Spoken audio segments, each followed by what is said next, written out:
So today we're going to be talking about using the commutative, associative, and distributive properties when using numbers in mathematical problems. We're starting to work on some pre-algebra problems.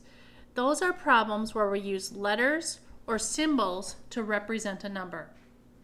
Let's talk about each let's talk about each property by themselves. First, we're going to talk about the commutative property. That means we can swap the order and still get the same answer. Swap or switch or mix around the numbers to get the same answer.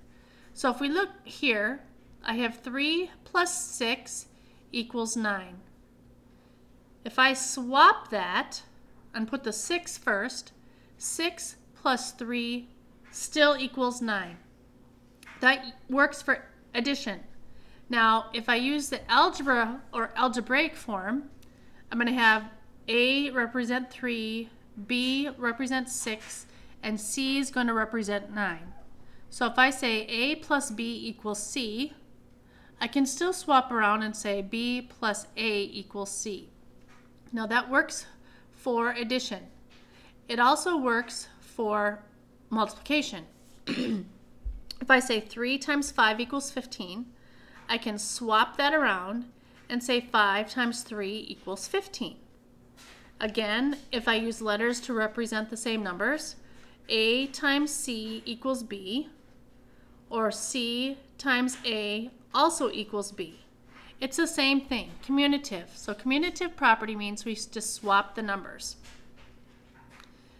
If we look at the associative property, that means you can group the numbers in any order and still get the same answer. So up here, if I have 6 plus 3 plus 4, I do what's in parentheses first. So I do 6 plus 3, and that equals 9. 9 now plus 4 equals 13. If I swap that around, and I put the parentheses around my second two set of numbers, I have 6 plus 3 plus 4 equals 7. So 6 plus 7 still equals 13. It doesn't matter if I did the first set of numbers first or the second set of numbers first. I still get 13. Again, here I put the same problem over here. A plus B plus C equals D. So I get those two numbers, that answer first. Plus C equals D. I can group them again in a different order.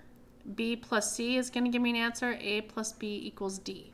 Still end up with the same answer. It works for multiplication as well.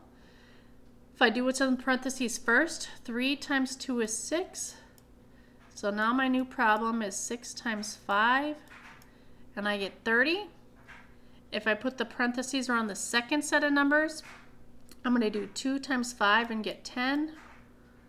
So now 3 times 10 is still going to be 30.